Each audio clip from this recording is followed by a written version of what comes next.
In this video, we're going to cover how to create and customize a half-hip style roof using the automatic roof tools. In order to generate a roof, there needs to be a structure for Chief Architect to build a roof over.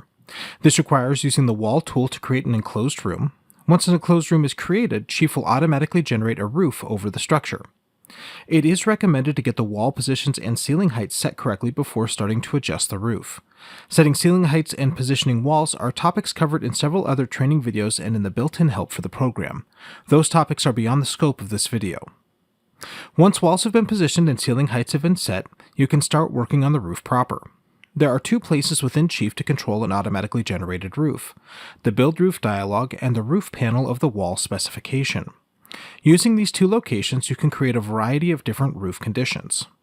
The first place to control automatic roofs is the Build Roof dialog. You can access it by clicking on the Roof Tools parent button and then clicking on Build Roof in the tool palette.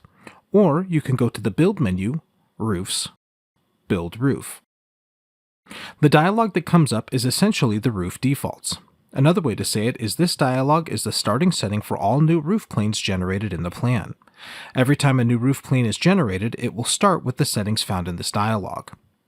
The first setting to look at is the Automatic Rebuild Roofs checkbox. This checkbox is checked by default and makes it so every time you adjust something in the plan, it will automatically rebuild the roof to match the changes in the plan. This setting needs to stay checked if you want to have Chief Architect automatically generate roofs for you. The next setting to look at is the framing method. Here you can set whether Chief frames the roof with trusses or rafters. Below that is the option to set a default or starting pitch for the plan.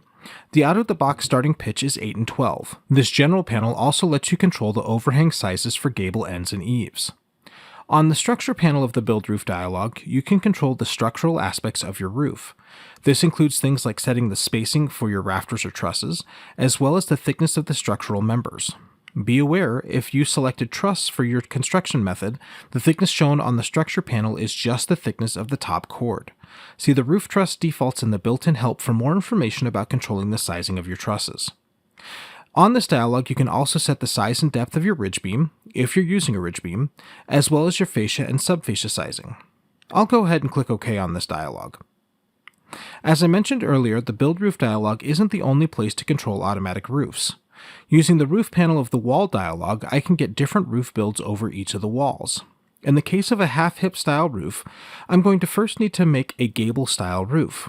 So I'll select the left-hand wall and then hold down the Control key, or Command key if you're on a Mac, and click on the right-hand wall. This will select both walls since I want to make the same change in both of them. Once they're both selected, I'll click on the Open Object button on the Edit toolbar. On the window that comes up, I'll go to the Roof panel, and here I can control many aspects of how the roof builds over these walls. At the top, I can choose whether I want to have a hip or gable style roof, along with several other options. For this example, I want to go ahead and choose full gable wall, and then click OK. This will make it so a gable style roof builds over these side walls. To turn this into a half-hip style roof, I'll need to make another change within the same walls I just marked as gable walls. So again, I'll open them up for specification and go to the Roof panel. Here, you'll notice the pitch value is grayed out, but I can still check the upper pitch checkbox. To make a half-hip style roof, I'm going to check the upper pitch checkbox. This will allow me to build a second roof plane over these gable walls.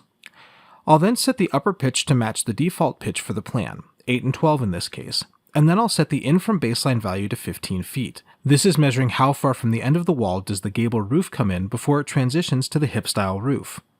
Once I have that set, I'll click OK, and now you can see the half-hip style roof. I'll repeat this process with the garage on floor 1. I'll use the floor controls to go down to floor 1, and then I'll select the right-hand wall of the garage and open it for specification. I'll go to the Roof panel, and here I'll change the style from hip to gable just like I did before. I'll then check the upper pitch checkbox, and I'll set it to the same pitch as my main roof, 8 and 12 in this case, and then I'll set the in from baseline value to 11 feet.